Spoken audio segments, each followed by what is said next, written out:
सभी बच्चों का विज्ञान की क्लास में स्वागत है। लेसन 18 वायु तथा जल का प्रदूषण। बूझो और पहली जय समाचार सुनकर खुशी से फूले नहीं समा रहे थे कि आगरा का ताजमहल संसार के 7 आश्चर्य में से एक है, लेकिन यह जानकर वे दुखी भी थे कि सफ़ेद संगमरमर की इस इमारत की व्यता को इसके चारों तरफ के क्षेत्र के वायु प्रदूषण से खतरा है। वे यह जानने को उत्सुक थे कि जल तथा वायु प्रदूषण से निपटाने के लिए क्या किया जा सकता है। हमारा पर्यावरण अब वैसा नहीं है जैसा यह पहले था। हमारे बड़े बूढ़े उस नीले आकाश तथा स्वच्छ जल एवं शुद्ध वायु के बारे में बातचीत करते हैं जो उनके समय में उपलब्ध थे। जनसंचार के साधन पर्यावरण की गुणवत्ता में लगातार हो रही गिरावट के विषय में नियमित रूप से जानकारी देते रहते हैं। हम स्वयं अपने जीवन में वायु तथा जल की गुणवत्ता में आ रही गिरावट के दुष्प्रभाव को महसूस करते हैं। उदाहरण के लिए श्वसन रोगों से पीड़ित व्यक्तियों की संख्या में लगातार वृद्धि हो रही है। हम उस समय की कल्पना मात्र से ही डर जाते हैं जब हमें स्वच्छ वायु एवं जल उपलब्ध नहीं होंगे। अपनी पिछली कक्षाओं में आपने वायु तथा जल के महत्व को समझ लिया है।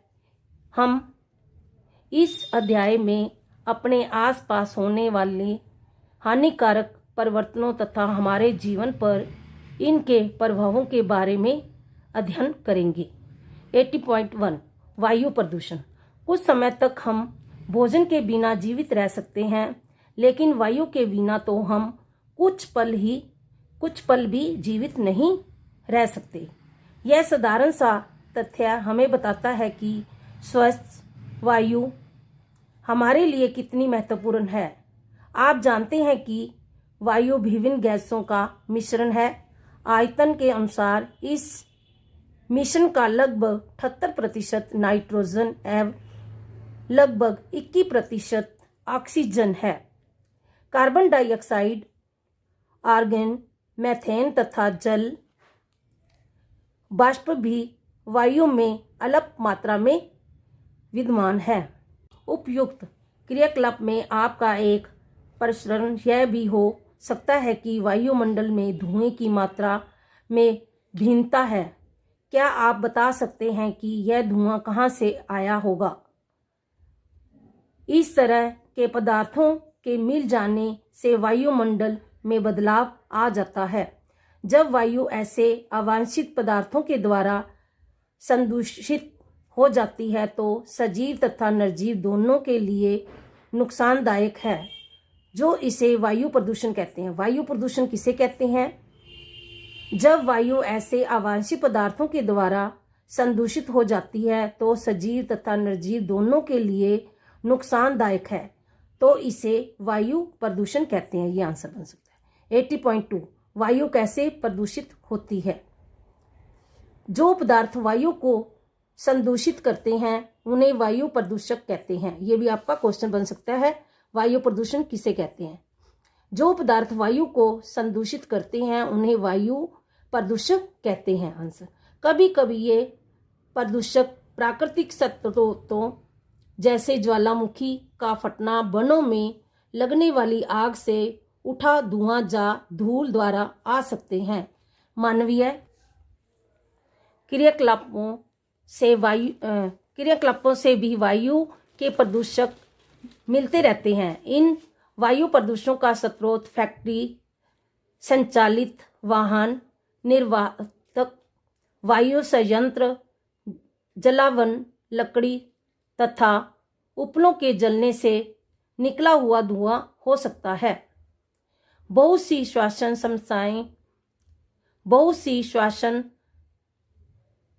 समस्याएं वायु प्रदूषण की वजह से होती हैं। आइए यह जानने का प्रयत्न करें कि प्रदूषित वायु में कौन से पदार्थ या प्रदूषक मौजूद होते हैं? क्या आपने कभी यह गौर किया है कि हमारे शहरों में कितनी तेजी से वाहनों की संख्या बढ़ रही है? वाहन बहुत अधिक मात्रा में carbon monoxide, carbon dioxide, nitrogen oxide एवं धुआं उत्पन्न करते हैं। डीजल तथा पेट्रोल जैसे ईंधनों के अपूर्ण दहन से कार्बन मोनोऑक्साइड पैदा होती है। यह एक अत्यंत विषैली गैस है।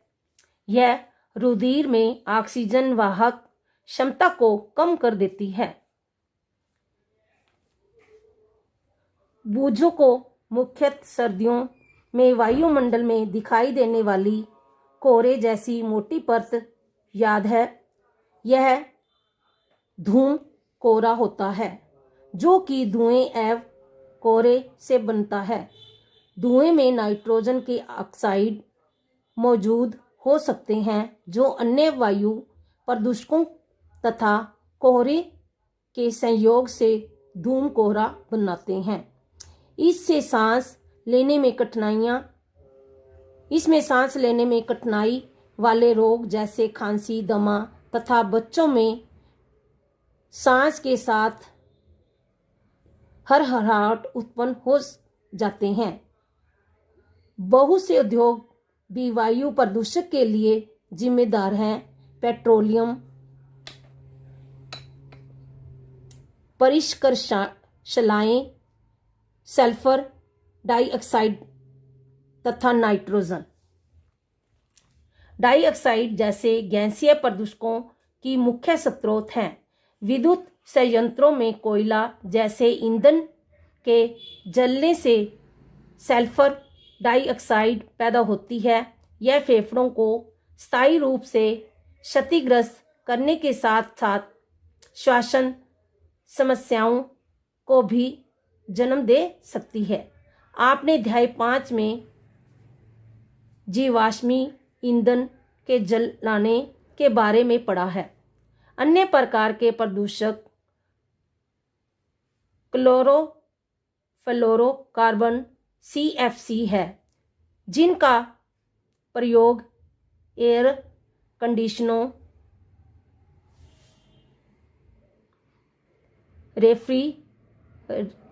रेफ्रिजरेटरों तथा एरोसॉल फुहार में होता है।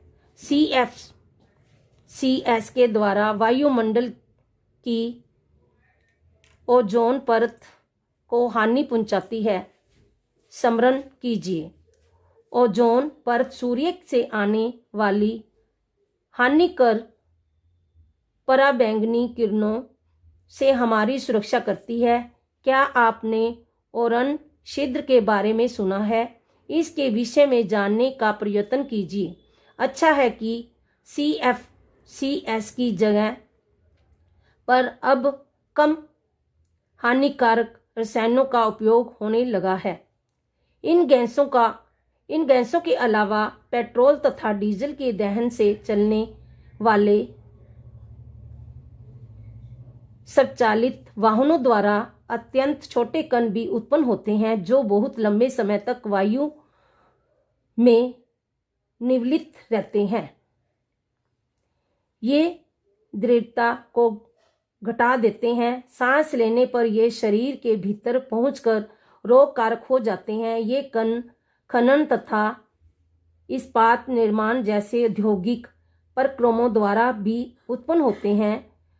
वायु संयंत्रों से निकलने वाली राख में उपस्थित अति सूक्ष्म कण भी वायुमंडल को प्रदूषित करते हैं। 80.3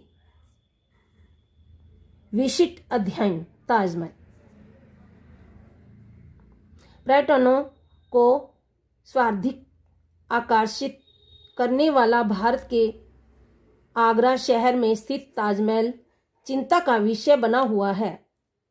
विशेषज्ञों ने यह चेतावनी दी है कि वायु प्रदूषक इसके सफेद संगमरमर को प्रभावित करके बंद रंग कर रहे हैं। इसलिए वायु प्रदूषण द्वारा केवल सजीव ही प्रभावित नहीं होते बल्कि भवन, समृक तथा प्रतिमाएं जैसी निर्जीव वस्तुएं भी प्रभावित होती हैं। आगरा तथा इसके चारों तरफ स्थित रबड़, परिक्रमण, रसायन, स्वचालित वाहन और खासकर मथुरा तेल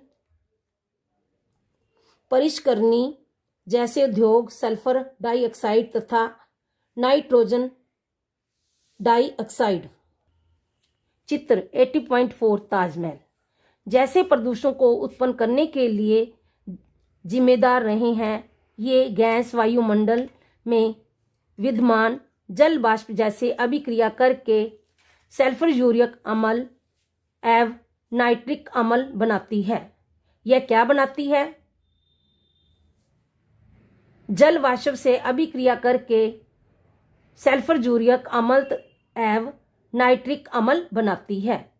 ये वर्षा को अम्लीय बनाकर वर्षा के साथ पृथ्वी पर गिरते हैं। इसे ही अम्ल वर्षा कहते हैं। अम्ल वर्षा किसे कहते हैं? ये वर्षा को अम्लीय बनाकर वर्षा के साथ पृथ्वी पर गिरते हैं। इसे ही अम्ल वर्षा कहते हैं। ये आंसर बन सकता है। अम्ल वर्षा की वजह से स्मारक के संगमरमर का संरक्षण होता है। यह परिघटना संगमरमर कैंसर भी कहलाती है। मथुरा तेल परिष्करणी से उत्सर्जित का जल कण जैसे निम्नलिखित कणों का भी संगमरमर को पीला करने में योगदान है। ताजमहल को सुरक्षित रखने के लिए माननीय सर्वोच्च न्यायालय ने बहुत से रसोपाय किए हैं। माननीय न्यायालय द्वारा उद्योगों को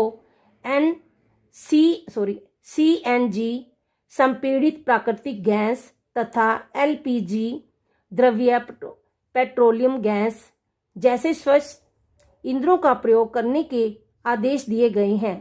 इसके अलावा ताज के क्षेत्र में मोटर वाहनों को सीसा रहित पेट्रोल का प्रयोग करने के आदेश हैं। अपने बड़े बूढ़ों से चर्चा करके देखिए कि वे अब से 20 या 30 वर्ष पूर्व के ताज की अवस्था के विषय में क्या कहते हैं।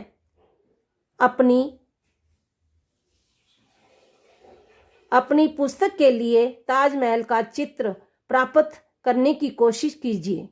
इस वीडियो को देखो, सुनो और समझो। जो ना समझ में आए मेरे से पूछ सकते हो।